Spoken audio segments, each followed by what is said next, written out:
السلام علیکم ورحمۃ اللہ وبرکاتہ۔ بسم اللہ الرحمن الرحیم۔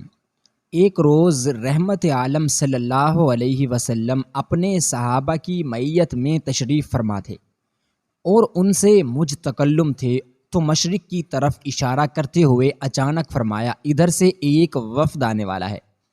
مشرق کی طرف سے آنے والے تمام وفود سے یہ بہترین وفد ہے۔ کسی جبرہ و کراہ کے بغیر انہوں نے دور دراز کی مسافت طے کی ہے۔ ان کی سواریوں کے جانور سفر کی طوالت کے باعث لاغر اور دہلے ہو گئے ہیں۔ زاد راہ ختم ہو گیا ہے۔ پھر دعا فرمائی، اے اللہ عبد القیس کے وفد کو بخش دے۔ یہ سن کر حضرت عمر رضی اللہ تعالی عنہ وہاں سے اٹھ کر اس وفد کے استقبال کے لیے تشریف لے گئے اور راہ میں ہی ان سے ملاقات ہو گئی۔ ان کی تعداد کے بارے میں مختلف اقوال ہیں، 13 ہیں اور 40 بیان کی گئی ہیں۔ آپ نے ان سے پوچھا، آپ کا تعلق کس قبیلے سے ہے؟ انہوں نے جواب دیا، ہم قبیلہ عبد القیس کے ہیں۔ قبیلے کے افراد ہیں۔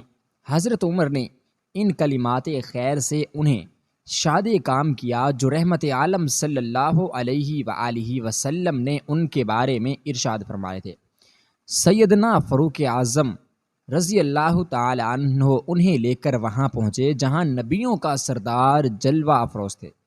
انہیں بتایا کہ یہ ہے وہ ذات اقدس جس کی زیارت کے لیے تم طویل مسافتیں طے کر کے آئے ہو۔ انہیں یارائے ضبط نہ رہا، اپنی سواریوں سے چھلانگیں لگا لگا کر نیچے اتر رہے تھے اور دوڑ کر بارگاہ اقدس میں حاضر ہو رہے تھے، اور جو بھی حاضر ہوتا وہ حضور کے دست مبارک کو بھی بوسہ دیتا اور قدم ناز کو بھی چوم لیتا۔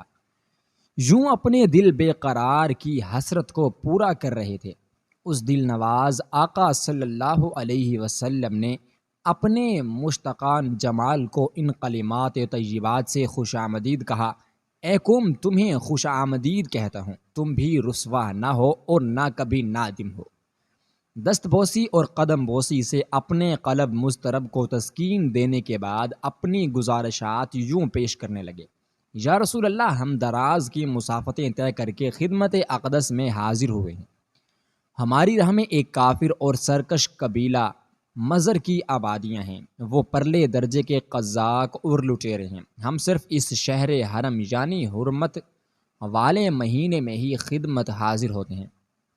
از راہ کرم ہمیں ایسے ارشادات سے نوازا ہے جن پر ہم خود بھی عمل پیرا ہوں اور اپنے قبیلہ کے ان افراد کو بھی جا کر بتائیں جو پیچھے رہ گئے ہیں، تاکہ وہ بھی ان پر کاربند ہو کر اپنی دنیا و آخرت کو سنوارنے اور جنت میں داخل ہو سکیں۔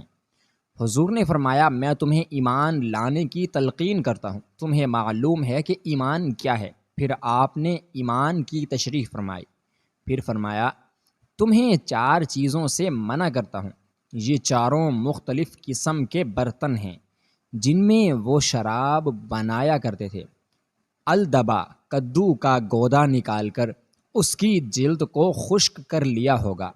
خفتم، وہ گھڑا جس پر سبز رنگ کا لیپ کر دیا گیا ہوتا کہ اس کے مسام بند ہو جائیں۔ نقیر، درخت کے تنے کو کھود کر گڑھا بنایا گیا ہو۔ مزفت، جس پر تال کول کو لپیٹ دیا گیا ہو، کیونکہ ان برتنوں میں وہ شراب بنایا کرتے تھے۔